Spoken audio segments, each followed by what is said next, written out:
Hello all, welcome to Vinod Kumar YouTube channel, and in this video I'm going to make the chapter number 7 of class 12, and the name of the chapter is The Interview Part 1. Since its invention a little over 130 years ago, the interview has become a commonplace of journalism. Today, almost everybody who is literate will have read an interview at some point in their lives, while from the other point of view, several thousand celebrities have been interviewed over the years, some of them repeatedly.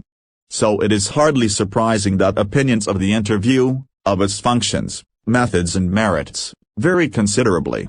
Some might make quite extravagant claims for it as being, in its highest form, a source of truth, and, in its practice, an art. Others, usually celebrities who see themselves as its victims, might despise the interview as an unwarranted intrusion into their lives, or feel that it somehow diminishes them. Just as in some primitive cultures it is believed that if one takes a photographic portrait of somebody then one is stealing that person's soul.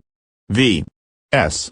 Naipaul. One feels that some people are wounded by interviews and lose a part of themselves. Lewis Carroll, the creator of Alice in Wonderland, was said to have had a just horror of the interviewer, and he never consented to be interviewed. It was his horror of being lionized which made him thus repel would-be acquaintances, interviewers, and the persistent petitioners for his autograph, and he would afterwards relate the stories of his success in silencing all such people with much satisfaction and amusement. Rudyard Kipling too expressed an even more condemnatory attitude towards the interviewer.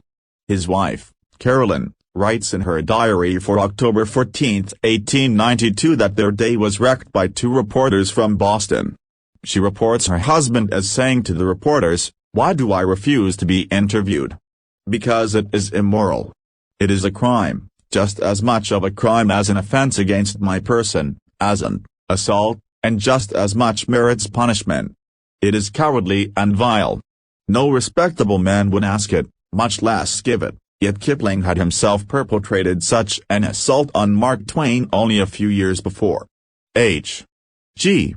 Wells III in an interview in 1894 referred to the interviewing ordeal, but was a fairly frequent interviewee, and 40 years later found himself interviewing Joseph Stalin for Saul Bellow V, who has consented to be interviewed on several occasions. Nevertheless once described interviews as being like thumbprints on his windpipe.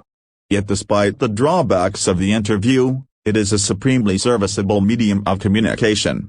These days, more than at any other time, our most vivid impressions of our contemporaries are through interviews. Dennis Bryan has written, "Almost everything of moment reaches us through one man asking questions of another.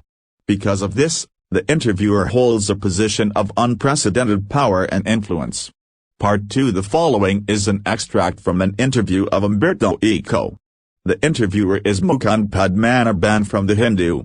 Umberto Eco, a professor at the University of Bologna in Italy, had already acquired a formidable reputation as a scholar for his ideas on semiotics, the study of signs, literary interpretation, and medieval aesthetics before he turned to writing fiction.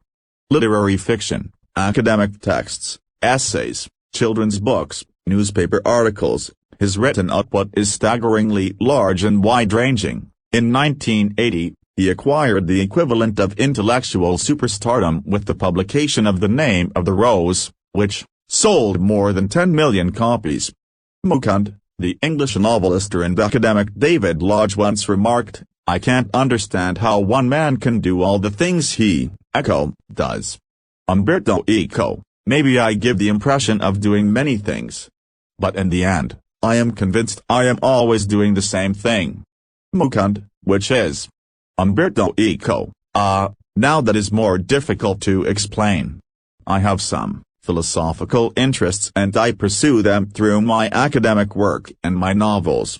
Even my books for children are about nonviolence and peace.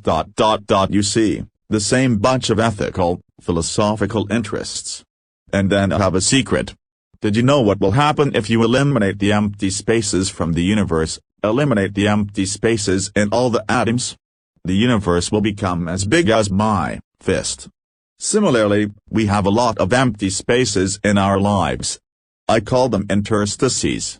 Say you are coming over to my place. You are in an elevator and while you are coming up, I am waiting for you. This is an interstice, an empty space. I work in empty spaces. While waiting for your elevator to come up from the first to the third floor, I have already written an article. Laughs. Mukund, not everyone can do that, of course. Your non-fictional writing, your scholarly work has a certain playful and personal quality about it. It is a marked departure from a regular academic style, which is invariably depersonalized and often dry and boring. Have you consciously adopted an informal approach or is it something that just came naturally to you? Umberto Eco. When I presented my first doctoral dissertation in Italy, one of the professors said, scholars learn a lot of a certain subject, then they make a lot of false hypotheses, then they correct them and as the end, they put the conclusions. You, on the contrary, told the story of your research, even including your trials and errors. At the same time, he recognized I was right and went on to publish my dissertation as a book, which meant he appreciated it. At that point, at the age of 22, I understood scholarly books should be written the way I had done, by telling the story of the research. This is why my essays always have a narrative aspect. And this is why probably I started writing narratives, novels, so late, at the age of 50, more or less. I remember that my dear friend Roland Barthes was always frustrated that he was an essayist and not a novelist. He wanted to do creative writing one day or another but he died before he could do so. I never felt this kind of frustration. I started writing novels by accident. I had nothing to do one day and so I started. Novels probably satisfied my taste for narration. Mukund, talking about novels. From being a famous academic you went on to becoming spectacularly famous, after the publication of The Name of the Rose. You've written 5 novels against many more scholarly works of non-fiction, at least more than 20 of them. Umberto Eco, over 40. Mukund, over 40. Among them a seminal piece of work on semiethics. But ask most people about Umberto Eco and they will say, oh, he's the novelist. Does that bother you?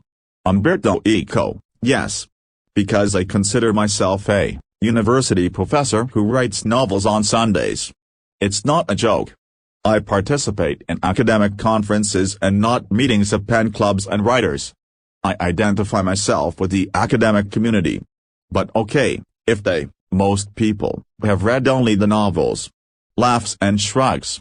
I know that by writing novels, I reach a larger audience.